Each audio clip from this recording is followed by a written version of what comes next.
Activist Alonzo Washington. I'm in the process of calling Shon Pernice back right now.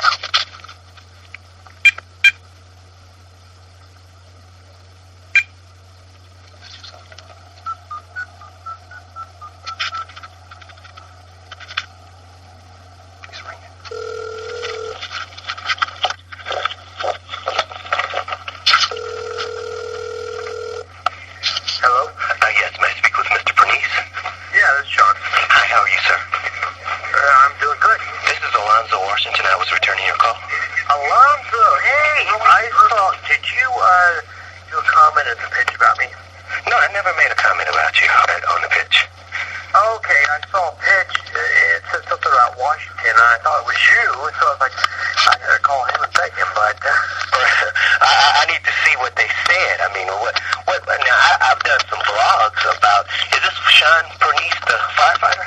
Yeah. Okay, well, I was just, only thing I had done is, you know how I blog on crime, and I was saying that the police are just looking at him, you know, we don't know what the situation is, and, you know, I don't know why the media won't be honest about it, because they're... Yeah, that was it.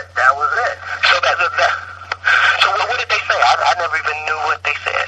I saw it on the pitch blog saying that basically what you just said is, the police basically, they're blind right now, and they're just going at me, and the real evidence is out there somewhere, and you've had several tips about my disappeared wife. Well, yeah, the one thing that I had written on there, and some of your neighbors in the community told me this rumor, and I said, I don't know what's true, I don't know what isn't true, I just know there's a lot of talk. Somebody said that there was an affair going on, and that was one of the reasons going on, like when you were overseas, your wife might have been involved with someone, and that, you know, that was some rumor going around with the neighbors over there, because I know a couple of people that live a couple of houses down from you. They were saying that. Yeah, that was happening, but hearing you make that statement, usually you're like pro with the black community. Yeah, well, that's the way the media portrays me. But having you say that about me, now all me being, you know, I'm like, and my firefighters and everybody are like, oh my God, Alonzo Washington said something good about Shon? Holy shit, you know, if they're going with this, they're like, oh my God. Well, basically, the media plays me on one note. They try to put me out there and say, okay, this is Mr. Black, but I solved like 2 different homicides of white people that was, you know, shot. You had the Marine that was from Iraq that was shot over there in Westport, Jeffrey Dunham. I got the tip that broke that case. So, I mean, the media is a dangerous thing because they kind of do what they want to do. They are, and then the dude that just got off with the Tabitha Brewer thing. Yeah. I know some of those guys down there at the prosecutor's office, and yeah, I mean, it's like, man, these effing media, and they hate me, so, you know. That's what I saw in your blog. You're like, yeah, if you really want to piss them off, just talk to me about what's going on. Yeah, I wrote that, and so, I mean, do you have any idea you think she might have ran off, or what do you think took place? Okay, Alonzo, with the attorneys right now, I'm not supposed to make any comment. Okay. You a little bit. Initially, I thought that she took off. We were in counseling together with the VA. It's all on record, no big deal. And the day that I was supposed to report for 3 weeks to military training, she just effing left.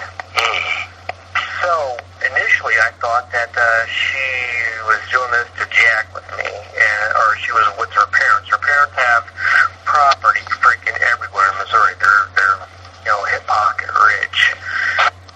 And so that was my initial thing.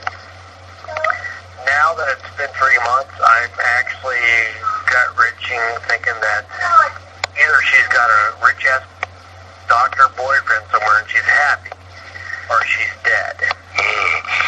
But who would have you talked to the gentleman? Because that's one thing I didn't post it on my blog because, well, I did say this. I said if the media was being honest and they wanted to cover all points of the story,